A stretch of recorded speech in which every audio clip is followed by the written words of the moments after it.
Bible study with Srujan save కార్యక్రమానికి స్వాగతం. ఈ కార్యక్రమంలో భాగంగా మనం మత్తయి శుభవార్తని ధ్యానిస్తూ ఉన్నాము.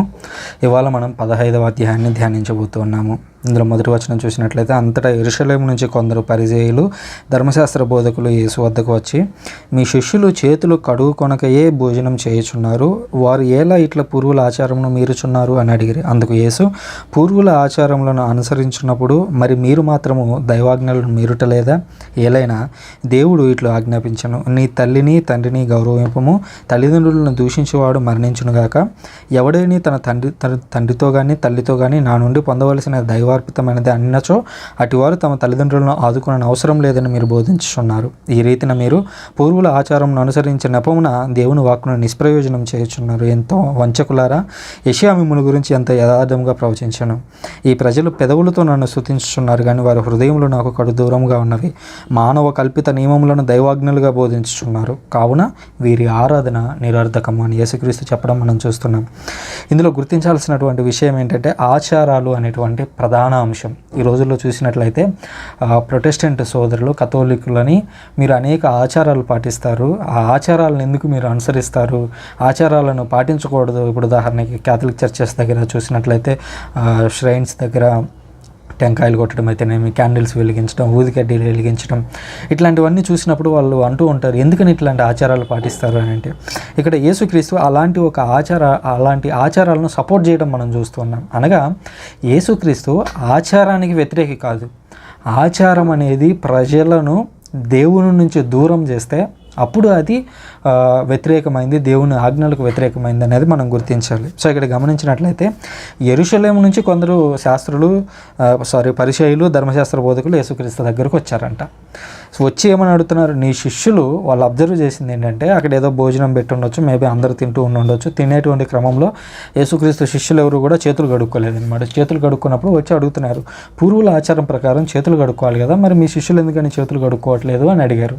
సో ఇక్కడ పూర్వులు అనగానే అందరూ కాదు, ఇప్పుడు సద్దుసీయులు ఉన్నారు. సద్దుసీయుల్లో చేతులు కడుక్కునేటువంటి ఆచారం లేదు. అదేవిధంగా ఈ అడవుల్లో ఉంటారు కదా యోహాను వాళ్ళ గుంపు, సో వారిలో కూడా చేతులు కడుక్కునేటువంటి ఆచారం అనేది లేదు. ఓన్లీ పరిసయ్యుల్లో మాత్రమే ఈ చేతులు కడుక్కునేటువంటి ఆచారం అనేది ఉంది. సో యేసుక్రీస్తు దగ్గరికి వాళ్ళు వచ్చి అడుగుతున్నారనమాట, ఇది పూర్వుల నుంచి వస్తున్నటువంటి ఆచారం కదా చేతులు కడుక్కోవడం, మరి మీ శిష్యులు ఎందుకు కడుక్కోవట్లేదు అని అంటే, అప్పుడు యేసుక్రీస్తు తిరిగి వాళ్ళను క్వశ్చన్ చేస్తున్నాడు. ఏ విధంగా?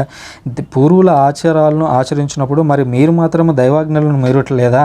ఇప్పుడు ఉదాహరణకి నీ తల్లిని కానీ తండ్రిని కానీ గౌరవింపమని దేవుడు చెప్పాడు. నీ తండ్రిని తల్లిని గౌరవించడం అంటే అర్థం ఏంటి అనేది ఇప్పుడు మనకి యేసుక్రీస్తు ఇండైరెక్ట్గా అది కూడా చెప్తాడు. ఎవడైనా తన తండ్రితో కానీ తల్లితో కానీ నా నుండి మీరు పొందాల్సిన దైవార్పితమైంది అని చెప్పినచో అటువాడు తన తల్లిదండ్రులను ఆదుకునే అవసరం లేదని మీరు బోధించున్నాడు. ఇప్పుడు ఉదాహరణకి సృజన్ అనేవాడు ఉన్నాడు. ఇప్పుడు సృజన్ అనేవాడికి తల్లి తండ్రి, ఇప్పుడు మా అమ్మ ఉంది, మా నాన్న లేడు, చనిపోయాడు 2015లో, ఆయన ఆత్మ కోసం మీరు ప్రార్థించండి.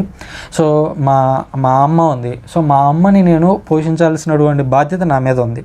కానీ నేను ఒక మాట చెప్పొచ్చు, ఏది యూదుల్లో ఉండి పర్టికులర్గా ఈ గుంపులకు చెందినవాడు, మతాధికారుల గుంపుకు చెందినవాడిని అయితే ఏమని చెప్పొచ్చు అంటే, అమ్మా ఇదిగో నేను సంపాదించేది మొత్తం దైవార్పితమైంది, అంటే నేను చనిపోయేటువంటి ముందుగా నేను నా ఆస్తి మొత్తాన్ని దేవునికి రాసి ఇచ్చేస్తున్నాను అని చెప్తే, ఆ తల్లిని కానీ తండ్రిని కానీ పోషించాల్సినటువంటి బాధ్యత ఇక ఆ కొడుకు మీద ఉండదు. అది ఒక్క కొడుకున్నా 10 మంది కొడుకులున్నా సేమ్ అనమాట. అదొక రూల్, అదొక ఆచారం అప్పట్లో ఉండేది. సో అప్పుడు ఎవరైతే తల్లిదండ్రులను చూడటానికి ఇష్టపడని కొడుకులు ఎవరైతే ఉంటారో వారు తమ ఆస్తి మొత్తాన్ని దేవునికి రాసేస్తున్నామని చెప్పేవాళ్ళు. కొంతమంది ఇచ్చేవాళ్ళు, కొంతమంది ఎగ్గొట్టేవాళ్ళు. సో అది వేరే సెకండరీ థింగ్. బట్ అల్టిమేట్గా ఒక ఆచారం అయితే ఉంది. అదేంటి? ఉన్న ఆస్తి మొత్తాన్ని తన మరణాంతరం దేవునికి ఇవ్వడం అనేది ఒక ఆచారం ఉంది. సో ఆ ఆచారం మంచిదే. కానీ మీరేం చేస్తున్నారు? ఆ ఆచారాన్ని అడ్డంగా పెట్టుకొని మీ తల్లిదండ్రులకి ఫుడ్ పెట్టకుండా, పోషించకుండా మీరు బాధ్యతల నుంచి తప్పించుకుంటున్నారు. అనగా మీకు ఇష్టం లేకపోతే దైవార్పితమైంది అని మీ తల్లిదండ్రులకి చెప్పేసి వారిని దూరం ఉంచేందుకు ప్రయత్నిస్తున్నారు. అప్పుడు ఆ తల్లిదండ్రులు కూడా ధైర్యంగా అడగలేరు, నాకు ఫుడ్ పెట్టండి, ఎందుకంటే నా కొడుకు మొత్తం ఆల్రెడీ దేవునికి అర్పితం చేసేసాడు, ఇప్పుడు నేను అతని ఆస్తిలో నుంచి ఒక ఫుడ్ తిన్నా కూడా నాకు శాపాలు వస్తాయనేటువంటి భావన ఆ రోజు ప్రజల్లో ఉండేది. సో దాన్ని ఉపయోగించుకొని మీరు ఆ రకంగా తయారు చేశారు. మరి అది దైవాజ్ఞకు విరుద్ధం కదా. ఎందుకంటే దేవుడు తల్లిదండ్రులను గౌరవించుము అని చెప్పాడు. 10 ఆజ్ఞల్లో ఒక ఆజ్ఞ తల్లిదండ్రులను గౌరవించుము. మరి తల్లిదండ్రులను గౌరవించడం అంటే ఏంటి? ఈ రోజుల్లో మనం చూస్తున్నాం, ఈవెన్ మన చుట్టుపక్కల పరిస్థితుల్లోనే చూస్తూ ఉంటాం, తల్లిదండ్రులను వదిలేస్తారు వాళ్ళు. వాళ్ళకి ఫుడ్ పెట్టరు. ఫుడ్ పెట్టినా కూడా ఏదో ఒక మూలన పడేసి పెడితే పెట్టినాం, ఏదో బతికుంటే ఉన్నాం అన్నట్లుగా పెడుతూ ఉంటారు. అసలు ఎంత అమానవీయం అది. అసలు వాళ్ళలో మానవత్వం అనేది ఉందా వాళ్ళలో? తల్లిని ఎట్లా చూసుకోవాలి, మరీ తల్లిని యేసుక్రీస్తు ఎట్లా చూసుకున్నాడు? చనిపోయేటువంటి చివరి క్షణంలో, ప్రాణం పోతున్నటువంటి క్షణంలో కూడా ఆమెను గురించి మర్చిపోకుండా శిష్యుడికి అప్పగించి చనిపోతాడు.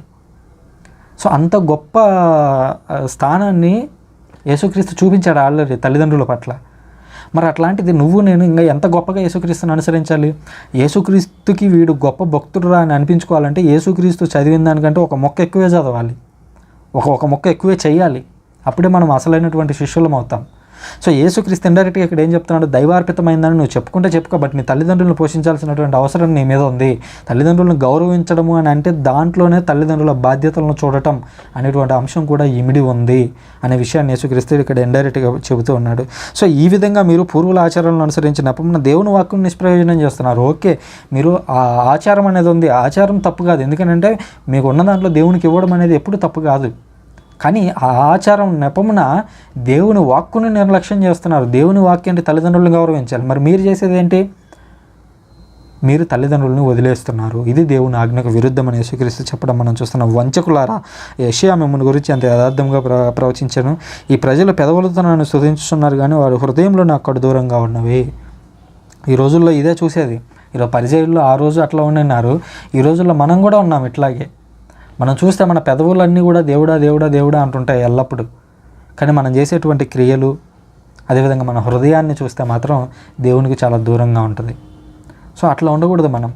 ఈవెన్ ఒకవేళ మనం ఇప్పుడు కరోనా లాంటి పరిస్థితులు ఉన్నాయి. కరోనా లాంటి పరిస్థితుల్లో అసలు చర్చికి వెళ్ళడానికి అవకాశమే లేదు, పాజిబిలిటీ లేదు. ఆ పాజిబిలిటీ లేనటువంటి సమయంలో మనం ఎలా ఉండాలి? హృదయంతో దేవునితో కనెక్ట్ అయి ఉండాలి. మనం హృదయం ద్వారా దేవునితో కనెక్ట్ అయి ఉండాలి. సో ఆ కనెక్షన్ అనేది తెగిపోతే మనం నిజంగా ఒక వంచకుల్లాగా, ఇదిగో ఈ పరిచయలాగా మారిపోతామని ఇండైరెక్ట్గా చెబుతూ ఉన్నాడు యేసుక్రీస్తు.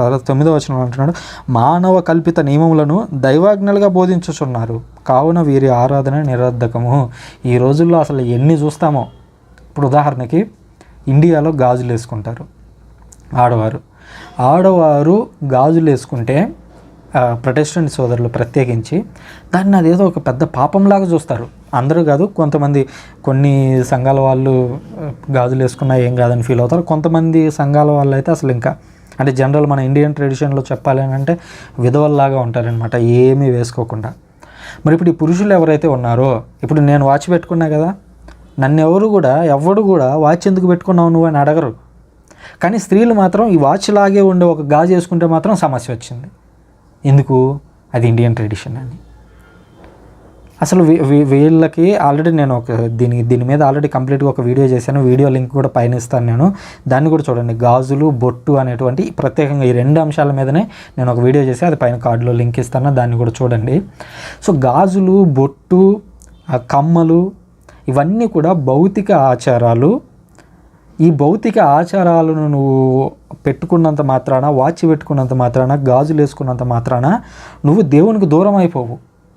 దేవునికి నువ్వు ఎప్పుడు దూరం అవుతావు అని చెప్పడానికి తర్వాత మనం చూస్తాం. ఈ 15వ వచనంలోనే దీనికి కంటిన్యూషన్గా, ఓకే ఇది అయిపోయింది, ఇందులో పరిచయులకి దేవుడు యేసుక్రీస్తు జ్ఞానోదయం చేశాడు. సో మీరు ఇట్లా ఆచారాలను చూపిస్తున్నారు, ఓకే, ఆ ఆచారాలను మీరు కూడా పాటించట్లేదు కదా, ఆచారాల నెపంతో దేవుని వాక్కుని నిర్లక్ష్యం చేస్తున్నారు కదా అని చెబుతూనే మనిషిని ఏవి పాడు చేస్తావో చెప్పాడు. పాడు చేసేది నువ్వు పెట్టుకునే వాచో, నువ్వు వేసుకునే గాజులో, నువ్వు పెట్టుకునే కమ్మలో, నువ్వు పెట్టుకునే బొట్టో కాదు.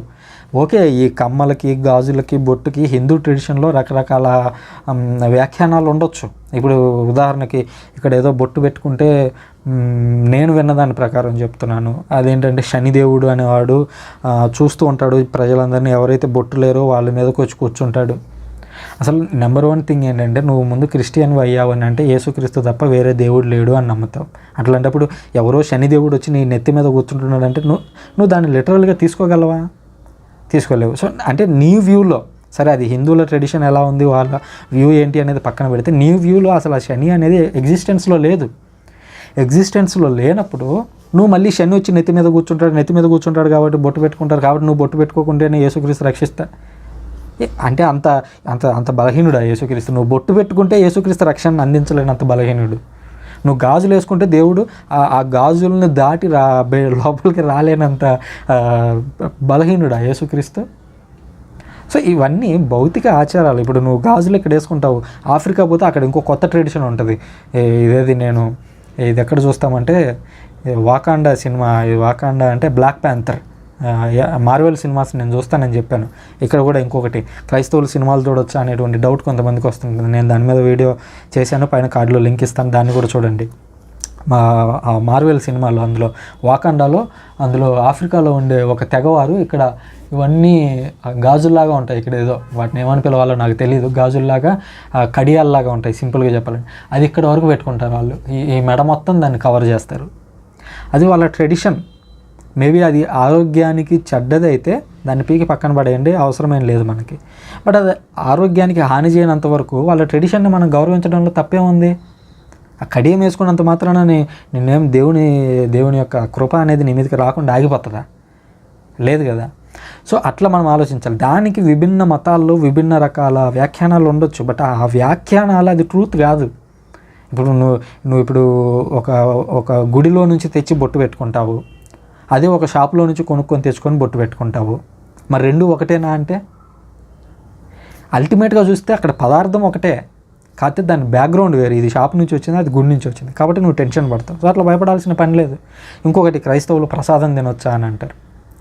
క్రైస్తవులు ప్రసాదం తినొచ్చా అంటే బైబిల్ దాన్ని వద్దు అని చెప్పింది పాత నిబంధనలో. ఎందుకు విగ్రహాలకు అర్పించిన వాటిని తినొద్దు అని అన్నారంటే, దాన్ని సాధారణంగా ఇన్కల్చరైజేషన్ అని పిలుస్తారు. ఇన్కల్చరైజేషన్ అంటే ఆల్రెడీ వేరే మతంలో వాళ్ళు ఉన్నారు, ఆ మతంలో వాళ్ళు ఒక దేవుణ్ణి అనుసరిస్తున్నారు, ఆ మతంలో వాళ్ళు అనుసరించేటువంటి ఆచారాలను అనుసరిస్తే నువ్వు ఆ మతంలోకి మారిపోతావేమో అనేటువంటి భయం లేదా ఒక జాగ్రత్త అనేది పాత నిబంధనలో ఉండేది. ఎందుకంటే ఇజ్రాయిలీలు అనేక రకాల పరిస్థితుల నుంచి వచ్చారు. ఈజిప్ట్ నుంచి వచ్చారు, బబిలోనియా నుంచి వచ్చారు, సిరియాలోకి పోయి అక్కడ కొంతకాలం ఉండి వచ్చారు. ఆ తర్వాత గ్రీకుల ప్రభావం ఉంది, రోమన్ల ప్రభావం ఉంది. ఇన్ని ప్రభావాలు ఉండడం చేత వాళ్ళకు ఏది ఎంచుకోవాలి, ఏది రైట్ మార్గం అనేది తెలియట్లేదు. తెలియనప్పుడు కన్ఫ్యూజ్ అవుతున్నారు. ఆ కన్ఫ్యూజ్ అయ్యేటువంటి క్రమంలో దేవుడు చెప్తున్నాడు, మీరు వారి యొక్క ఆచారాలను పాటించవద్దు, ఎందుకంటే మీకు పూర్తి విషయం తెలియదు కాబట్టి మీరు ఆచారాలను అనుసరించి అటుగా వారి వైపు వెళ్ళిపోతారేమో అనేటువంటి భయం అనేది ఉంది. కాబట్టి మీరు ఆ ఆచారాలను కూడా అనుసరించవద్దు.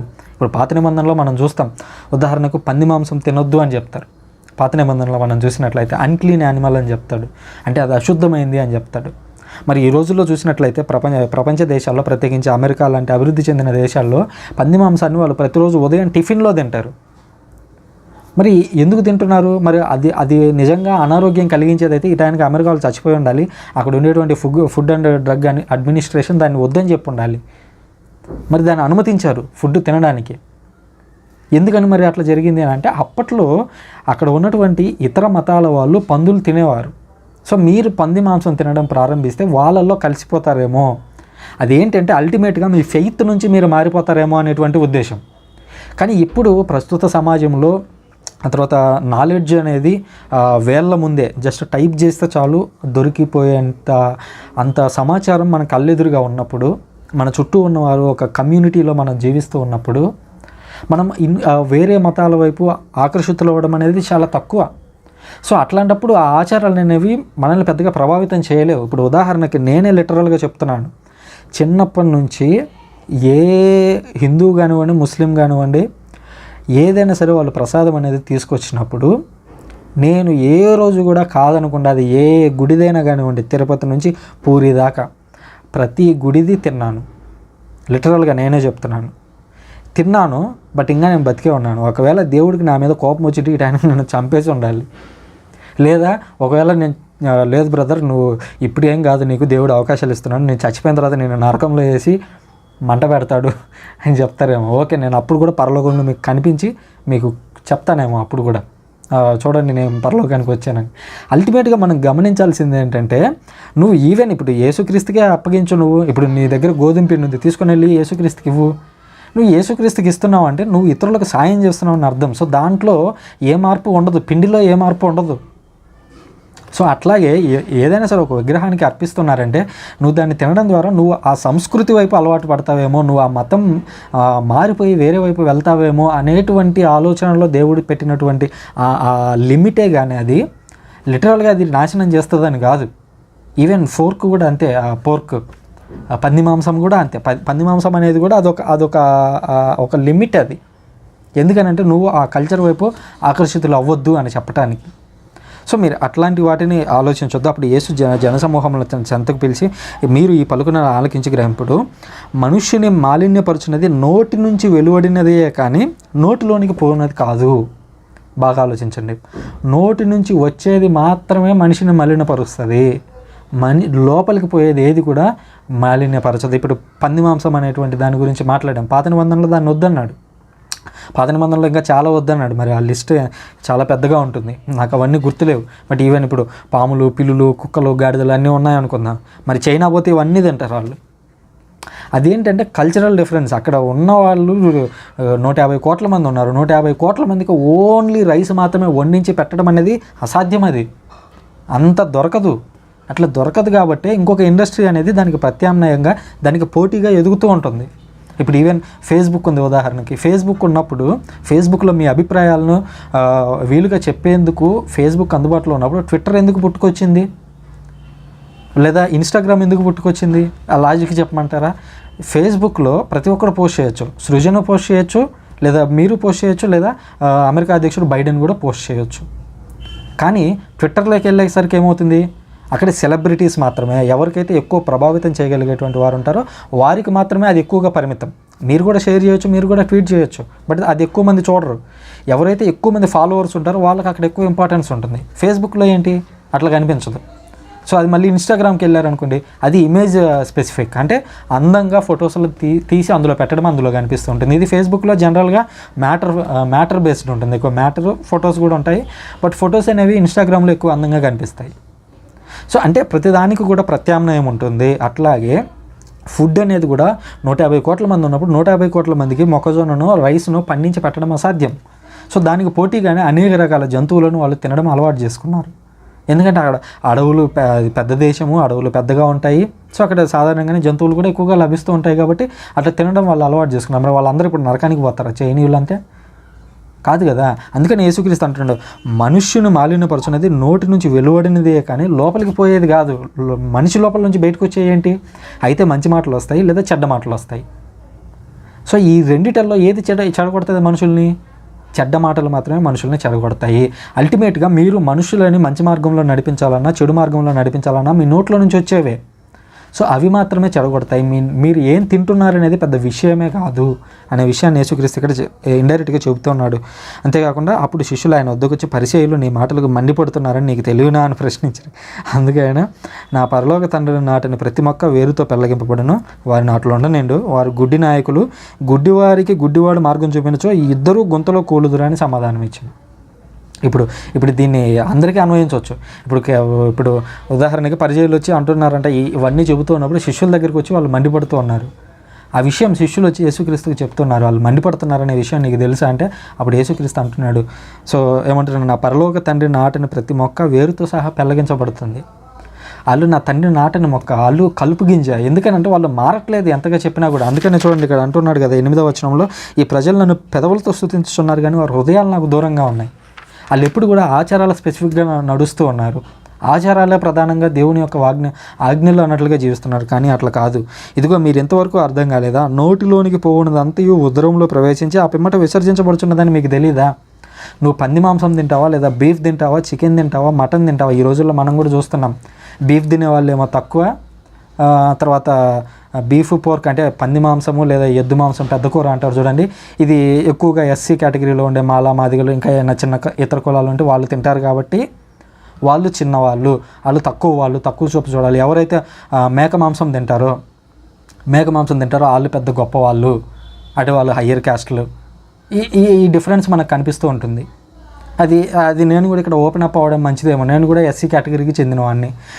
నేను చిన్నప్పటి నుంచి చాలా మాంసాలు తిన్నాను. ఈవెన్ ఇప్పుడు పెద్ద కూర అనేటువంటి మాంసము తిన్నాను, అదేవిధంగా మటన్ అనే దాన్ని తిన్నాను. మటన్ అనేది తినేవాళ్ళు మేబీ దీన్ని రుచి తెలియదు కాబట్టి డిఫరెంట్గా స్పందిస్తారేమో, బట్ రెండు పెద్ద డిఫరెంట్ ఏమి ఉండవు. అల్టిమేట్గా రెండు ఒకేలాగా ఉంటాయి. ఆ వండేదాన్ని బట్టి మేబీ కొద్దిగా ఆ ఫ్లేవర్ మారొచ్చేమో, కానీ అల్టిమేట్గా రెండు మాంసాలే, పెద్ద డిఫరెన్స్ ఏమి ఉండదు. సో మరి అట్లా ఉండనప్పుడు ఎందుకని మీరు డిఫరెన్స్ చూపిస్తారు? వాడు ఒకడు ఎక్కువ ఒకడు తక్కువ ఎలా అయ్యాడు? ఇప్పుడు ఉదాహరణకి ఎంతోమంది పెద్ద పెద్ద బోధకులు ఉండొచ్చు. మరి ఇప్పుడు సృజన్శివ అనేటువంటి నేను కూడా బైబిల్ స్టడీ నిర్వహించి బైబిల్లో ఉన్నటువంటి దేవుని మాటలను మేబీ నేను 1వ అధ్యాయం నుంచి ఇప్పటి వరకు చెప్పిన దాంట్లో ఒక్క విషయం కూడా వేరే వాళ్ళు నేర్పించింది ఉండొచ్చు. ఒక విషయం కూడా మీకు వేరే ఎవరు చెప్పనిది నేను చెప్పుండొచ్చు. మరి దేవుడు నాకు అంత నాలెడ్జ్ ఇచ్చినప్పుడు నేను తిన్నటువంటి ఒక మాంసమో లేదంటే నేను చెందినటువంటి ఒక కులమో నన్ను నిర్దేశిస్తుందా? లేదు కదా. సో అల్టిమేట్గా ఏంటంటే యేసుక్రీస్తుని కూడా అదే అన్నారు చూడండి. యేసుక్రీస్తు ఆల్రెడీ ఒక హైయెస్ట్ పినాకిల్కి వెళ్ళిపోయిన తర్వాత అందరూ వాళ్ళు ఏమంటున్నారు, వేరే దాన్ని బట్టి యేసుక్రీస్తుని ఏమీ అనలేక వేరే విషయాలను బట్టి వాళ్ళని లాగడానికి ప్రయత్నిస్తున్నారు. ఏమని, ఇదిగో ఇతను మరియమ్మ కుమారుడు కదా, ఇతను సోదరులందరూ మనతో లేదా, ఇతను వడ్రంగి కుమారుడు కదా, అంటే వడ్రంగి పని చేసుకునేటోడు కాడా అని అన్నారు. సో ఇప్పుడు ఏమంటారు, మన ఎవడైతే ఒక నాలెడ్జ్ ఎక్స్ప్రెస్ చేస్తాడో వాడు పెద్దవాడు కానివ్వండి, పిల్లవాడు కానివ్వండి, వాడు ఏ కులమైనా కానివ్వండి, ఏ మతమైనా కానివ్వండి, ఒక నాలెడ్జ్ ఉన్నవాడు చెప్తూ ఉన్నప్పుడు వాడిని అంగీకరించడానికి సిద్ధంగా లేనప్పుడు, వాడిలో ఉన్నటువంటి నాలెడ్జ్ని అంగీకరించడానికి సిద్ధంగా లేనప్పుడు మిగిలిన ఇతర అంశాలన్నింటిని తీసుకొస్తారు. వీడు మన కులం కాదు, మన కులం కానీ వాడు చెప్పేది మనం వినకూడదు. మరి యేసుక్రీస్తుకి ఆ రోజు అదే కదా ఎదురైంది. చూడండి, మనం ఎక్కడ మాట్లాడుకున్నాం, ఇది 14వ అధ్యాయంలోనే మాట్లాడుకున్నాం, 13వ అధ్యాయంలోనే చూడండి. 54వ వచనంలో యేసుక్రీస్తు తన పట్టణంలో చేరిన అట ప్రార్థనా మందిరంలో ఉపదేశించుండగా ప్రజలు ఆశ్చర్యచకితులై, ఇతనికి ఈ జ్ఞానము అద్భుత శక్తి ఎచ్చట నుంచి లభించినది అనుకున్నది. ఇతడు వడ్రంగి కుమారుడు కాడా, ఇతను మరీ తల్లి కుమారుడు కాదా, యాకోబు, యోసేపు, సీమోను, యూదాలు ఇతని సోదరులు కారా, ఇతని సోదరు మనులు మనతో లేరా, అట్లయిన ఇవన్నీ ఇతడు ఎట్లు పొందెను అని ఆయనను తృణీకరించిరి. అంటే వాళ్ళకున్న గర్వంతో వాళ్ళేదో మేము తోపులం అనుకుంటూ నాలెడ్జ్ ఏదైతే ఉందో, ఒక పినాకిల్ ఏదైతే ఉందో ఆ పినాకిల్నే డ్రాగ్ చేయడానికి, కిందకి లాగడానికి ప్రయత్నిస్తూ ఉన్నారు. హిమాలయ శిఖరం ఉంది, అయితే గీతే నువ్వు హిమాలయ శిఖరం ఎక్కాలి, కానీ హిమాలయ శిఖరంలో మీద ఉన్నటువంటి ఆ టాప్ కొన అనేది వచ్చి నీ కాళ్ళ ముందు ఎప్పుడు పడదు. సో ఇదే అది ఏదైనా కానివ్వండి, మీ కొంతమందికి ఉండొచ్చు అగ్రకులం అనేటువంటి, లేదా వీడి చిన్న కులం అనేటువంటి. చిన్న కులంలో కూడా మళ్ళీ డబ్బులు ఉన్నవారు, డబ్బు లేని వాళ్ళు, డబ్బులు ఉన్నవాడికి ఒక ట్రీట్మెంట్, డబ్బులు లేని వాడికి ఒక ట్రీట్మెంట్. సో అల్టిమేట్గా మీరు గమనించాల్సింది ఏంటంటే, ఎప్పుడైనా సరే ఒక హైయెస్ట్ పొజిషన్ ఏదైతే ఉందో, ఆ నాలెడ్జ్ అనేది ఏదైతే ఉందో అది ఎప్పుడు కూడా భూమిని అనేదాన్ని టచ్ చేయదు. అది వచ్చి భూమికి సాగిలు పడటం అనేది ఎప్పుడు ఉండదు. అయితే గీత మనమే ఆ స్థాయికి చేరాలి, కానీ అది ఎప్పుడు కిందికి రాదనే విషయాన్ని గుర్తించాలి. ఇంకా 18వ వచనం అంటున్నా, నోటి నుంచి వెలువడినది హృదయం నుంచి వచ్చును. నోటి నుంచి వచ్చేది హృదయం నుంచి వస్తుంది, అదే మనుషుల్ని మలినపరుస్తుంది. నువ్వు తినేదో, లేకుంటే నీ బయట ఉండేటువంటి క్యాస్టో, నీ బయట ఉండేటువంటి మతమో, లేదంటే నువ్వు వేసుకునే గాజులు, నువ్వు వేసుకునే బొట్టు, నువ్వు పెంచుకునే జుట్టు, నువ్వు పెంచుకునే ఈ గడ్డం సో ఈ గడ్డం మిమ్మల్ని మాలిన్యపరిచేది ఏంటంటే హృదయం నుంచి వెలువడినవే, హృదయం నుంచి దురాలోచనలు పుట్టుచున్నవి. అవేంటివి? 19వ వచనంలో ఉంది చూడండి. వీటి మూలమున నరహత్యలు, వ్యభిచారములు, వేశ్యాగమనములు, దొంగతనములు, అబద్ధ సాక్ష్యములు, దూషణములు కలుగుచున్నవి. మనుషుని మాలిన్యపరచునవి ఇవియే కానీ చేతులు కడుగుకొనకుండా భుజించుట కాదు. సో దీన్ని మనం చాలా జాగ్రత్తగా గమనించాలి. ఇవన్నీ కూడా మనం ఏమీ చేయలేవు. భౌతికంగా మనం బయట ఏమి ధరిస్తున్నాము అనేది మనల్ని ఏమీ చేయలేదు. బట్ అల్టిమేట్గా మనం ఏమి మాట్లాడుతున్నాం, మన హృదయంలో నుంచి ఏ మాటలు వస్తున్నాయి. సృజన అనేవాడు మంచి మాటలు చెప్తున్నాడా, చెడు మాటలు చెప్తున్నాడా? అది మాత్రమే వాడి మంచితనాన్ని, వాడి చెడుతనాన్ని నిర్దేశిస్తుంది. అది తప్ప మిగిలిన ఏ విషయాలు కూడా మనల్ని ఇన్ఫ్లుయెన్స్ చేయలేవు అనేటువంటి విషయాన్ని ఇక్కడ యేసుక్రీస్తు డైరెక్ట్గా చెప్తున్నాడు అనేటువంటి విషయాన్ని మనం ఇక్కడ గుర్తించాలి. ఇది పూర్వుల సాంప్రదాయానికి సంబంధించి మాలిన్యపరిచేటువంటి క్రియలకు సంబంధించినటువంటి యేసుక్రీస్తు వివరణ. ఆ తర్వాత కననీయ స్త్రీ విశ్వాసం, ఇది చాలా గొప్ప ప్యాసేజ్, నాకు చాలా ఇష్టమైంది కూడా. యేసు అటు నుంచి తూరు, సీదోను పట్టణముల ప్రాంతముకు వెళ్ళాను. ఆ ప్రాంతం నివసించున్నటువంటి కననీయ స్త్రీ ఒక ఆమె ఆయన వద్దకు వచ్చి, ప్రభు, దావీదు కుమారా, నాపై దయ చూపము, నా కుమార్తె దయ్యము పట్టి మిక్కిలి బాధపడుచున్నది అని మొరపెట్టుకున్నాను. ఆయన ఆమెతో ఒక్క మాట అయినను మాట్లాడలేదు. అప్పుడు ఆయన శిష్యులు సమీపించి, ఈమె మన వెంటబడి అరుస్తున్నది, ఈమెను పంపివేయుడు అనేది. నేను ఇజ్రాయేల్ వంశంలో చెదిరిపోయిన గొర్రెల కొరకు మాత్రమే పంపబడితిని అని ఆయన సమాధానం ఇచ్చినప్పుడు ఆమె వచ్చి ఆయన పాదములపై పడి, ప్రభు, నాకు సాయపడమని ప్రార్థించను. బిడ్డల రొట్టెలను కుక్క పిల్లలకు వేయట తగదు కదా అని ఆయన సమాధానం ఇచ్చాను. అందుకు ఆమె, అది నిజమే ప్రభు, కానీ యజమానుని భోజనపు బల్ల నుండి కింద పడిన రొట్టె ముక్కలను కుక్క పిల్లలు తినును కదా అని బదులు పలికెను. యేసు అది విని, అమ్మ, నీ విశ్వాసం మెచ్చదగినది, నీ కోరిక నెరవేరును గాక నేను. ఆ క్షణముననే ఆమె కుమార్తె స్వస్థత పొందెను. అసలు ఈ ప్యాసేజ్ ఎంత గొప్పదంటే యేసుక్రీస్తు ఏంటి ఇట్లా మాట్లాడుతున్నాడు. నేను మొట్టమొదటిసారి దీన్ని చదువుతున్నప్పుడు అసలు ఎంత ఫీల్ అయ్యాను నేను అంటే నాకు అప్పుడు అర్థం కాలేదు. అర్థం కానప్పుడు యేసుక్రీస్తు ఏంటి, ఒక మహిళ వచ్చి ఆయన్ను సహాయం అడిగినప్పుడు నీకు చేతనైతే సాయం చేయి, చేత కాకపోతే వదిలే, అంతటితో నేను చేయనమ్మా, నువ్వు వెళ్ళిపో అని చెప్పొచ్చు. కానీ యేసుక్రీస్తు ఏమంటున్నాడు, ఒక ఉదాహరణ ఏమంటున్నాడు, ఇదిగో బిడ్డల రొట్టెలను తీసి కుక్క పిల్లలకు వేయడం తగదు కదా అంటే వచ్చిన ఒక స్త్రీని కుక్కతో పోలుస్తున్నాడా? అసలు ఎంత దారుణమైనటువంటి పరిస్థితి. ఈవెన్ క్రీస్తు వ్యతిరేకులు కూడా ఈ సంఘటనను ఉపయోగించుకుంటారు, ఎందుకంటే వాళ్ళకి బ్యాక్గ్రౌండ్ తెలియదు కాబట్టి. సో ఆ తర్వాత నేను బైబిల్ నేర్చుకునేటువంటి క్రమంలో ఇది తెలుసుకున్నాను.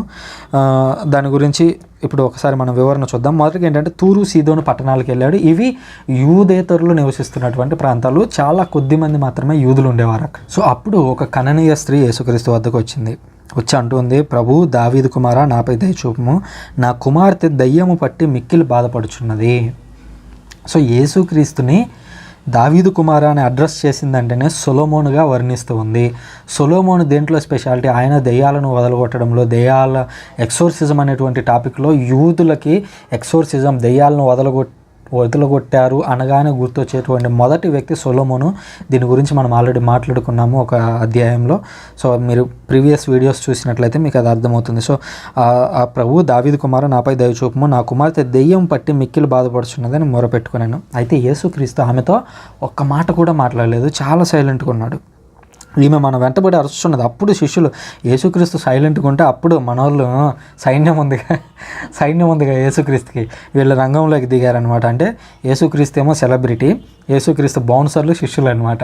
సో ఈ బౌన్సర్లు అప్పుడు వచ్చారనమాట, అడ్డం వచ్చి ఈమె మన వెంటబడి అరుస్తున్నది, ఏమైనా పంపివేయుడు అన్నట్లుగా అన్నారనమాట. అప్పుడు యేసుక్రీస్తు ఆమెతో అంటున్నాడు, నేను ఇజ్రాయేలు వంశమున చెదిరిపోయినటువంటి గొర్రెల కోసం మాత్రమే పంపబడితేనే ఆయన సమాధానం ఇచ్చాను. అప్పుడు ఆమె వచ్చి ఆయన పాదములపై పడి, ప్రభు నాకు సాయపడుము అని ప్రార్థించను. చూడండి, ఒక అడ్డుపొల్లు వేశాడు యేసుక్రీస్తు. ఏమని, ఇదిగోమ్మా నేను ఇజ్రాయేలు ప్రజల కోసం మాత్రమే వచ్చాను, నువ్వు చూస్తేనేమో కననీయ స్త్రీ, నువ్వు కననీయ అనగా ఇజ్రాయేల్ 12 తెగలకు చెందినటువంటి స్త్రీవి కాదు, కాబట్టి నేను నీకు అద్భుతాన్ని చేయలేను అని యేసుక్రీస్తు అంటే, అప్పుడు ఆమె వచ్చి ఆయన పాదములపై పడి, ప్రభువు నాకు సాయపడుము అని ప్రార్థించను. చూడండి, మొదటిసారి అడ్డుపడ్డాడు యేసుక్రీస్తు, ఆమె వదలలేదు. ఆ తర్వాత రెండోసారి అడ్డుపడ్డాడు యేసుక్రీస్తు. ఏమని, బిడ్డల రొట్టెలను కుక్క పిల్లలకు వేయట తగదు అని ఆయన సమాధానం ఇచ్చను. ఇది రెండోసారి.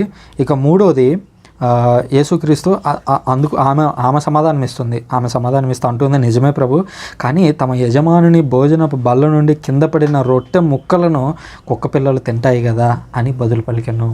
ఇంకంతే. అసలు యేసుక్రీస్తు ఎందుకని అట్లా బిహేవ్ చేశాడు అని అంటే, అది శిష్యులకి చూపించడానికి. ఎందుకనంటే రాబోయేటువంటి అధ్యాయం చాలా గొప్పది. యేసుక్రీస్తు రాబోయేటువంటి అధ్యాయంలో అనగా 16వ అధ్యాయంలో యేసుక్రీస్తు ఒక చర్చ్ని ఎస్టాబ్లిష్ చేస్తున్నాడు. చర్చ్ని ఎస్టాబ్లిష్ చేసి దానికి పేతురుని నాయకునిగా పెడుతూ ఉన్నాడు. సో ఆ చర్చ్ని ఎస్టాబ్లిష్ చేసే ముందు అనేక రకమైనటువంటి విషయాలను యేసుక్రీస్తు శిష్యులకి నేర్పిస్తున్నాడు. ఈ విషయాలన్నీ ఉదాహరణకు చూడండి, మనుషుని మాలిన్యపరిచేటువంటి క్రియలేంటి, మనిషి లోపల నుంచి వచ్చేవి మాలిన్యపరుస్తాయి కాబట్టి, కానీ మనం బయట నుంచి తినేది మాలిన్యపరచదు. కాబట్టి రాబోయేటువంటి చర్చ్లో ఏం తినాలి ఏం తినకూడదు అనే దాని మీద మీరు నిబంధనలు పెట్టాల్సిన అవసరం లేదని ఇండైరెక్ట్గా బోధించాడు. అదేవిధంగా నీటి మీద నడిచేటప్పుడు విశ్వాసం అనేది ఎలా ఉండాలి అని పేతురుకి రుచి చూపించాడు. 5,000 మందికి ఆహారాన్ని పంచిపెట్టినప్పుడు ఏ విధంగా నేను ఆ దివ్యసప్రసాదం ద్వారా చర్చ్లో మీకు అందుబాటులో ఉంటాను అని దాన్ని చూపించాడు. అంతకుముందు పరలోక రాజ్యం గురించి అనేక 7 ఉపమానాల గురించి చెబుతూ ఒక చర్చ్ అనేది ఎట్లా ఎస్టాబ్లిష్ అవ్వాలి అనేటువంటి విషయాల గురించి యేసుక్రీస్తు అనేక విషయాలను బోధించాడు. సో అల్టిమేట్గా ఏంటంటే యేసుక్రీస్తు శిష్యులని ప్రిపేర్ చేస్తున్నాడు. రాబోయేటువంటి ఆ చర్చ్లో ఏ విధంగా బిహేవ్ చేయాలి, ఏ విధంగా చర్చ్ని ఎక్స్పాండ్ చేయాలి అనేటువంటి విషయాల గురించి ఆయన ట్రైన్ చేస్తూ ఉన్నాడు. ఆ ట్రైనింగ్లో బాగానే కననీయ స్త్రీ గురించి ఇక్కడ మనం మాట్లాడుకుంటూ ఉన్నాం. సో అందులో ఆమె వచ్చి బాధపడుతూ ఉంది. మొట్టమొదటిగా యేసుక్రీస్తు సైలెంట్గా ఉన్నాడు. ఆమె వచ్చి నా కూతురికి బాగలేదు, దెయ్యం పట్టింది, స్వస్థత ఇవ్వు అంటే సైలెంట్గా ఉన్నాడు. అది మొట్టమొదటిది. రెండోది, ఆమె అయినప్పటికీ అడుగుతూ ఉంటే ఇజ్రాయేల్ వంశం కోసం మాత్రమే వచ్చాను అని రెండోసారి అడ్డుపడ్డాడు. అప్పుడు ఆమె మళ్ళీ ప్రభు నాకు సాయపడమని తిరిగి అడిగింది. మూడోసారి కూడా అడిగితే అప్పుడు యేసుక్రీస్తు అద్భుతాన్ని చేయకుండా ఆగలేకపోయాడు. ఎందుకనంటే అప్పటి వరకు ఆయన తనను తాను కంట్రోల్ చేసుకుంటున్నాడు. ఏమని ఆమెకు సాయం చేయకూడదు మనసులో లిటరల్గా చేయకూడదని కాదు, ఆయన మనసులో ఎల్లప్పుడూ చేయాలని ఉంటుంది. బట్ ఆ విషయం నుంచి శిష్యులు ఒక పాఠం నేర్చుకోవాలి అని ఆయన అక్కడ వెయిట్ చేస్తూ ఉన్నాడు. సో అల్టిమేట్గా లాస్ట్లో ఏమన్నాడు చూడండి, 28వ వచనంలో, అది విని అమ్మా నీ విశ్వాసం మెచ్చదగినది, నీ కోరిక నెరవేరునుగాక. యూదులు యూదేతరులని శత్రువులుగా చూస్తారు, అసలు వాళ్ళని లెక్క కూడా చేయరు, కేర్ కూడా చేయరు. అట్లాంటిది యేసుక్రీస్తు ఆమెను ఏమని పిలిచాడు? కననీయ స్త్రీని అమ్మా అని పిలిచాడు. అమ్మా అని పిలవడంతోనే ఆయన ముందు వరకు ఏదైతే అడ్డుపడ్డాడో, వాంటెడ్గా అడ్డుపడ్డాడో, అంటే ఆయన అద్భుతం చేయాలని ఉన్నా కూడా ఆయన నేను చెయ్యను అన్నట్టుగా ఆమెతో మాట్లాడాడు. అవన్నీ కూడా ఆ ఒక్క మాటతో వాటన్నిటిని పోగొట్టేశాడు. అంటే నా ఒరిజినల్ భావం అది కాదు, ఇక్కడ శిష్యులు పాఠం నేర్చుకోవాలనేటువంటి ఉద్దేశంతో చేస్తున్నాను అనేటువంటి ఆ మాటని ఆ ఒక్క మాటలో చెప్పాడు. అమ్మ నీ విశ్వాసం మెచ్చదగినది, నీ కోరిక నెరవేరునుగాక అనెను. ఆ క్షణముననే ఆమె కుమార్తె స్వస్థత పొందెను. ఇక్కడ శిష్యులు నేర్చుకోవాల్సింది ఏంటంటే, శిష్యులు చూడండి, ఒక ఆమె సమస్యతో యేసుక్రీస్తు దగ్గరికి వచ్చినప్పుడు యేసుక్రీస్తు సైలెంట్గా ఉంటే ఆమెని శిష్యులు పంపించేయడానికి ట్రై చేశారు. చూసారా, ఏది అది 23వ వచనంలో, ఆమె ఒక్క మాట ఏమైనా మాట్లాడలే. అప్పుడు ఆయన శిష్యులు సమీపించి ఈమె మన వెంటబడి అరచుచున్నది, ఈమెను పంపివేయుడు అని. అంటే శిష్యులు పంపించడానికి సిద్ధమవుతున్నారు ఆమెని. బట్ యేసుక్రీస్తు ఇంకొక మాట వెయిట్ చేయనించి అప్పుడు స్వస్థతనిచ్చాడు. సో ఇండైరెక్ట్గా ఏం చెప్తున్నానంటే, రాబోయేటువంటి చర్చ్ అనేది ఎస్టాబ్లిష్ అవ్వబోతుంది. చర్చ్లో అన్ని రకాల ప్రజలు ఉంటారు. అన్ని రకాల ప్రజలు ఉన్నప్పుడు మంచివారు మీ దగ్గరికి రావచ్చు, చెడ్డవారు మీ దగ్గరికి రావచ్చు. బట్ మీరు వాళ్ళు రాగానే వారికి ఏదో అద్భుతం జరగలేదనో, దేవుడి నుంచి ఒక గుర్తు రాలేదనో మీరు వాళ్ళని తిరస్కరించకూడదు. మీరు వాళ్ళని తిరస్కరిస్తే ఏమవుతుంది? అప్పుడు నిజంగా వారు దేవునికి దూరం అయిపోతారు. కానీ ఇక్కడ ఏం జరిగింది? యేసుక్రీస్తు చివరికి ఆమెకి అద్భుతాన్ని చేసి ఆమె కుమార్తెకు స్వస్థతనిచ్చినట్లుగా మనం చూస్తూ ఉన్నాం. తద్వారా మీరు చర్చిలో ఓపికను కలిగి ఉండాలి, వారు చెప్పేదంతా వినాలి, ఆ తర్వాత మీరు దేవునికి మీరు మనవి చేయాలి అనేది. ఈ రోజుల్లో చూడండి, అసలు చర్చి బోధకులు, అది ఏ చర్చ్ అయినా కానివ్వండి, ఆల్మోస్ట్ 90% చర్చిల్లో ఏమైపోయిందంటే బోధకులు అందరూ ఎలా మారిపోయారని అంటే వాళ్ళు డాంబికాలు అనమాట. డాంబికాలు ఇన్ ద సెన్స్ ప్రజల గోడుని ఎవడూ వినడు. ఇప్పుడు ఒక సీఎం వస్తున్నాడు అనుకోండి, ఒక సీఎం వస్తుంటే ప్రజలు తమ గోడును చెప్పుకోవడానికి లెటర్లు అన్నీ పట్టుకొని ఒక సమావేశానికి వస్తారు. వచ్చినప్పుడు ఆ సీఎం అటు నుంచి అటు కారులో వస్తాడు, పైకి ఎక్కుతాడు, స్టేజ్ మీదకి ఎక్కుతాడు, స్టేజ్ మీద నుంచి అడ్రస్ చేస్తాడు, అటు నుంచి అటే దిగి కారులో నుంచి వెళ్ళిపోతాడు. అప్పుడు ఏం జరుగుతుంది? వీరందరూ కూడా తమ కోరికలను లేదా తమకున్నటువంటి సమస్యలను తీరుస్తాడు ఆ వ్యక్తి అని ఎక్స్పెక్ట్ చేస్తే అతను తీర్చకుండా వెళ్ళిపోయాడు. అందుకే వాళ్ళని రాజకీయ నాయకులు అన్నారు. మరి బోధకులు ఎలా ఉండాలి? బోధకులు అనేటువంటి వ్యక్తి ఎవడు? నువ్వు అసలు దేవుడు నియమించినటువంటి వ్యక్తివి. నీ పని ఏంటి? ఇప్పుడు యేసుక్రీస్తు మనుషులకు బోధకునిగాను యాజకుడిగాను దేవుడు యేసుక్రీస్తుని పంపించాడు. 3.5 సంవత్సరాల్లో ఆయన ఏం చేశాడు? యేసుక్రీస్తు ఒక పక్క యోహాను చనిపోయాడు అనేటువంటి బాధ ఉంటే ప్రజలందరూ ఆయన్ని అనుసరిస్తే ఆ బాధను పక్కన పెట్టి, అంటే తనలో ఉన్నటువంటి వ్యక్తిగత బాధను పక్కన పెట్టి ప్రజలను చూసి బాధపడి వారికి ఫుడ్ లేకపోతే 5,000 మందికి ఆహారం పెట్టి పంపించాడు. అంటే అక్కడ లాజికల్గా మనం అర్థం చేసుకోవాల్సింది ఏంటి? యేసుక్రీస్తు తనను తాను వదిలేసుకొని ప్రజలకు సేవ చేయడానికి సిద్ధమయ్యాడు. 5,000 మంది పురుషులు, దాంతోపాటు స్త్రీలు, పిల్లలు ఉంటే వాళ్ళందరికీ ఆహారాన్ని పెట్టాడు. అంటే వాళ్ళందరి మొర విన్నాడు.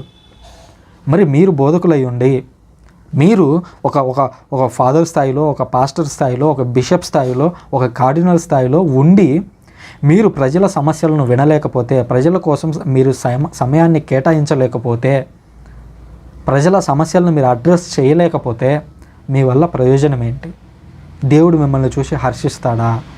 యేసుక్రీస్తు ఆ రోజు వాళ్ళకి శిష్యులకి అది నేర్పించాడు. వాళ్ళు ఆ రోజు ఆ శిక్షణ నేర్చుకుంటున్నాడు కాబట్టి ఆ రోజు వాళ్ళని ఏమీ అనడు. బట్ రాబోయేటువంటి రోజుల్లో యేసుక్రీస్తు ఒకవేళ వారి దగ్గరికి ఎవరైనా వస్తే వాళ్ళని తిప్పి పంపించారనుకోండి శిష్యులు, అప్పుడు యేసుక్రీస్తు వాళ్ళ మీద చర్యలు తీసుకుంటాడా? తీసుకోడా? సో అట్లాగా ఈరోజు ఉన్నటువంటి బోధకులు ఎవరైనా కావచ్చు, మీరు ప్రజల కోసం నియమింపబడిన వాళ్ళు. సో ప్రజల యొక్క బాధలను వినాలి, ప్రజలకు ఉండేటువంటి సమస్యలను అడ్రస్ చేయాలి. వాళ్ళ వ్యక్తిగత సమస్యలు అని నేను చెప్పను. అంటే వాళ్ళకి ఏదో ఇప్పుడు డబ్బులు లేకపోతే, ఇప్పుడు సృజన్ అనే వాడి దగ్గరికి డబ్బులు లేక నేను మీ దగ్గరికి వస్తే మీరు నాకు 1,00,000 రూపాయలు ఇచ్చి పంపించాల్సిన పని లేదు. బట్ అల్టిమేట్గా సమాజం అంతా ఎదుర్కొనేటువంటి ఉమ్మడి సమస్యలు కొన్ని ఉండొచ్చు. ఉదాహరణకు పేదరికం. మదర్ తెరెసా చేసింది ఏంటి? మరి పేదరికానికి సాయం అందించటమే. ఆ పేదరికం ఉండి వారు ఒక రూపాయి కూడా సంపాదించుకోలేక ఆ రోగాలతో సతమతం అవుతూ ఉన్నటువంటి వారికి ఆహారం పెట్టి పుండ్లు కడిగి అంతా వారికి స్వస్థత వచ్చేదాకానో లేదంటే వాళ్ళకి మరణం సమీపించే వరకునో సేవలు చేసింది. సో అట్లాంటి సేవను దేవుడు బోధకుల నుంచి లేదా తాను ఎన్నుకున్నటువంటి శిష్యుల నుంచి ఎక్స్పెక్ట్ చేస్తాడు. సమాజంలో ఉన్న అందరి నుంచి ఎక్స్పెక్ట్ చేయడు. అది ఇప్పుడు సృజన్ అనేవాడు ఉన్నాడు, నేను 100% బోధకులు చేసిందల్లా చేయాలనంటే అవసరం లేదు. ఎందుకంటే మేబీ నేను ఒక గృహస్థ క్రైస్తవుడిని కాబట్టి గృహస్థ క్రైస్తవుడిగా నేను ఎంత చేయాలో అంత చేయవచ్చు. బట్ ఒక బోధకుడిగా మీరు ఎంత చేయాలో అంత చేయాలి. ఒకవేళ అది చేయకపోతే యేసుక్రీస్తు ఇక్కడ శిష్యులకి నేర్పిస్తూ ఉన్నాడు, అది వృధా అయిపోతుంది అనేటువంటి విషయాన్ని గుర్తించాలి. సో ఈ విధంగా యేసుక్రీస్తు ఆమెకు స్వస్థతనిచ్చాడు. దానికంటే ముందు ఆమెను పిలిచినటువంటి పిలుపు అమ్మ అనేటువంటి పిలుపు. ఈ పిలుపు ఇంకొక చోట కూడా మనం వింటాం, ఎక్కడ వ్యభిచారంలో పట్టుబడినటువంటి స్త్రీ, ఆమెను కూడా యేసుక్రీస్తు అమ్మ అని పిలుస్తాడు. పాపాత్ములను యేసుక్రీస్తు అమ్మ అని పిలుస్తూ ఉన్నాడు. యోధా జాతికి చెందినటువంటి ఒక స్త్రీని అమ్మ అని పిలుస్తున్నాడు. అల్టిమేట్గా తనకు బౌండరీస్ లేవు. ఇప్పుడు యేసుక్రీస్తు ఇక్కడ ఏమన్నాడు, చెదరిపోయినటువంటి గొర్రెల కోసం మాత్రమే నేను వచ్చాను అని అంటే జస్ట్ ఆమె ఫెయిత్ని టెస్ట్ చేయడానికి అక్కడ. రెండోది శిష్యులకు పాఠాన్ని నేర్పించడానికి, అంతే తప్ప ఆయన ఇతర జనాలకు సాయం చేయడనా? మరి ఇక్కడ అల్టిమేట్గా లాస్ట్కి వచ్చేసరికి ఆయన సాయం చేశాడు కదా. మరి చెదరిపోయినటువంటి గొర్రెల కోసం మాత్రమే వస్తే కననీయ స్త్రీకి ఎట్లా సాయం చేశాడు? ఆ తర్వాత ఒక రోమన్ సైనికుడు ఒక ఆయన వస్తాడు, సెంచూరియన్, శతాధిపతి. ఆయన వచ్చినప్పుడు ఆయన శిష్యుడికి ఆయన సేవకుడికి కూడా సాయం అందించాడు కదా యేసుక్రీస్తు. అంటే ఆయన అసలు రోమా జాతికి, అసలు ఆ చుట్టుపక్కల ప్రాంతాలకు కూడా చెందినటువంటి వాడు కదా, వేరే దేశానికి చెందినటువంటి, వేరే రాజ్యానికి చెందినటువంటి వ్యక్తికి కూడా యేసుక్రీస్తు సాయం అందించాడు. సో ఆయనకి లిమిట్స్ లేవు. ఇక్కడ ఏంటంటే జస్ట్ చెక్ చేయాలనుకున్నాడు. కొంతమంది క్రీస్తు విరోధులు అదే అంటారు, యేసుక్రీస్తు మీ అందరి కోసం రాలేదయ్యా, ప్రపంచంలో మానవాళ్ళందరి కోసం రాలేదు, ఓన్లీ ఇజ్రాయేలీల కోసం వచ్చాడు, అది యేసుక్రీస్తే చెప్పాడని ఈ మాట చెప్తారు. బట్ దాని తర్వాత అల్టిమేట్గా ఇంకో 2-3 వచనాల తర్వాత ఏం చెప్పాడు అనేటువంటి మాట చెప్తారా? అది చెప్పరు. సో అది ఎవరికి తెలుస్తుంది? ఇది చదివిన వాళ్ళకి మాత్రమే తెలుస్తుంది అనేటువంటి విషయాన్ని గుర్తించాలి. ఆ తర్వాత 29వ వచనం చూసినట్లయితే యేసుక్రీస్తు అనేక మందికి స్వస్థతలను ఇచ్చాడు. ఉదాహరణకి యేసుక్రీస్తు అక్కడి నుంచి గలిలయ సముద్ర తీరమునకు వచ్చి కొండపైకి ఎక్కి కూర్చుండెను. అప్పుడు జనులు గుంపులుగా కుంటివారిని, వికలాంగులను, గుడ్డివారిని, మూగవారిని, రోగులను అనేకులను తీసుకొని వచ్చి ఆయన పాద సన్నిధికి చేర్చగా ఆయన వారిని అందరినీ స్వస్థపరచను. అప్పుడు మూగవారు మాట్లాడటయో, వికలాంగులు అంగపుష్టి పొందుటయో, కుంటివారు నడుచుటయో, గుడ్డివారు చూచుటయో, జనసమూహములను కాంచి విస్మయం ఉంది, ఇశ్రాయేలు దేవుణ్ణి స్తుతించిరి. సో అల్టిమేట్గా శిష్యులకి ఇంకొక చిన్న ఎగ్జాంపుల్ నేర్పిస్తున్నాడు. అదేంటి? మీరు చేసేటువంటి క్రియల ద్వారా ఎవరు స్తుతించబడాలి? దేవుడు స్తుతించబడాలి. కానీ ఈ రోజుల్లో ఏం జరుగుతుంది? బోధకులను మీరు అబ్జర్వ్ చేశారో లేదో, బాగా అబ్జర్వ్ చేయండి. పాంప్లెట్స్ చేస్తారు. పాంప్లెట్స్ మీద దేవుని వాక్యాలు ఉండవు, లేదా దేవుని వాక్యం ఉందనుకోండి, ఎంత ఉంటుంది తెలుసా? ఆ పైన టాప్ కార్నర్లో ఒక చిన్న లైన్ కనిపించనంత అనమాట. దగ్గర పోయి చూస్తే తప్ప ఇదేంటి అనేది అర్థం కాదు. కానీ ఈ బోధకుడి ఫోటో ఎంత పెద్దదో ఉంటుంది. ఒక బ్యానర్లో సగం ఆయన ఫోటో ఉంటుంది. దాని కింద ఇప్పుడు బాగా చదివినవారు కదా, BTech, MTech, PhD, double PhD, triple PhD అన్నట్లుగా స్వస్థతావరం, భాషావరం, ఇంకా ఏమేమి వరాలు ఉన్నాయో నాకు గుర్తు రావట్లేదు. ఆ వరాలన్నీ టైటిల్స్, ఆ టైటిల్స్ అన్నీ పెట్టుకుంటారు. మరి పెట్టుకోవడంలో తప్పలేదు. బట్ అదేంటి? నీకు నిజంగా స్వస్థతావరం ఉందా? స్వస్థత చేస్తున్నది నువ్వా దేవుడా? దేవుడు అద్భుతం చేస్తూ ఉన్నప్పుడు దాన్ని నీకై నువ్వు స్వస్థతావరం అని చెప్పి నీకై నువ్వు ఎట్లా దాన్ని అట్రిబ్యూట్ చేసుకోగలవు? భాషావరం అనగానే నేను ఆల్రెడీ దీని మీద ఒక వీడియో చేశాను, శరబరా అని చెప్పి. పైన కార్డులో లింక్ ఇస్తాను చూడండి. అది కూడా శరబరా అని తలకాయ పైకెత్తి ఏదేదో అరుస్తుంటారు. ఈవెన్ మన క్యాథలిక్ చర్చ్లో కూడా ఉంది ఇది. ఇతర సంఘాల్లో ఓకే, ఎందుకంటే ముందు మంది పాయింట్అవుట్ చేసుకోవాలి, మనలో ఉన్నటువంటి తప్పును రెక్టిఫై చేసుకోవాలి. క్యాథలిక్ చర్చ్లో కూడా తలపైకి ఎత్తేసి శరబరా ఏదేదో ఆడుతుంటారు. నాకు అది అరవటానికి కూడా రావట్లేదు. అసలు బైబిల్లో ఉన్నటువంటి అన్య భాషలు ఏంటి అనే దాని మీద నేను వీడియో చేశాను, అదే పైన కార్డులో ఇచ్చాను లింక్లో. సో ఆ భాషలను తీసుకొని వచ్చి వీళ్ళు ఏం మాట్లాడతారో వీళ్ళకే తెలియదు. ప్రజలు ఎంత ఎర్రి గొర్రెలు అని చెప్పడానికి ఇది ఒక ఉదాహరణ. ఆడేదో మిమ్మల్ని అట్రాక్ట్ చేయడానికి ఏదో దేవదూతల భాష మాట్లాడుతుంటే అరుస్తుంటాడు. ఎందుకు మీ అవమానించడం ఇష్టం లేక ఏదో గాడిద అరుస్తుంది చూడండి, ఆ గాడిద అరుపుకి ఏమన్నా అర్థం ఉంటుందంటే మేబీ ఇంకో గాడిదకి అర్థమవుతుందేమో కనీసం. ఆ ఏం అరుస్తున్నది, ఆ గాడిద ఆకలి అరుస్తుందా లేదా ఇంకేదన్నా అరుస్తుందా అనేది ఇతర గాడిదల కన్నా అర్థమవుతుందేమో. బట్ ఇక్కడ మాత్రం ఈ కేకలు ఎవరైతే ఆ శరబరా అని కేకలు ఎత్తారో వాళ్ళు మాట్లాడేది వాళ్ళకి అర్థం కాదు, పైన దేవుడికి అర్థం కాదు, ఇక్కడ కింద ఎదురు కూర్చున్నటువంటి గొర్రెలకు అర్థం కాదు. కానీ అయినా కూడా అబ్బా ఆయన బాగా మాట్లాడాడండి భాషల్లో. ఏం మాట్లాడాడండి భాషల్లో తెలియదండి. సో సో దాన్ని వదిలేసుకోండి, అది తప్పు, అది కంప్లీట్ రాంగ్. నేను దాని మీద ఆల్రెడీ వీడియోలో క్లియర్గా ఎక్స్ప్లెయిన్ చేశాను, మీరు అది ఒకసారి చూడండి కుదిరినప్పుడు, సమయం ఉన్నప్పుడు. ఆ తర్వాత మనం చూసినట్లయితే మళ్ళీ ఎడారిలో యేసుక్రీస్తు ఆహారం పెట్టడాన్ని మనం చూస్తున్నాం. అనంతరం యేసుక్రీస్తు శిష్యులను పిలిచి, ఈ జనులు 3 దినముల నుంచి ఇక్కడ ఉన్నారు, వీరి తినుటకు ఏమీ లేదు, వీరిని చూడ నాకు జాలి కలుగుచున్నది, వీరు మార్గ మధ్యమున అలసి సొలసి పడిపోదురేమో, వీరిని పస్తుగా పంపివేయటం నాకు ఇష్టం లేదు అన్నాను. అప్పుడు శిష్యులు, ఈ ఎడారిలో ఇంతటి జనసమూహానికి కావాల్సినటువంటి ఆహారం మనం ఎచ్చటి నుంచి కొని రాగలము అని పలికిరి.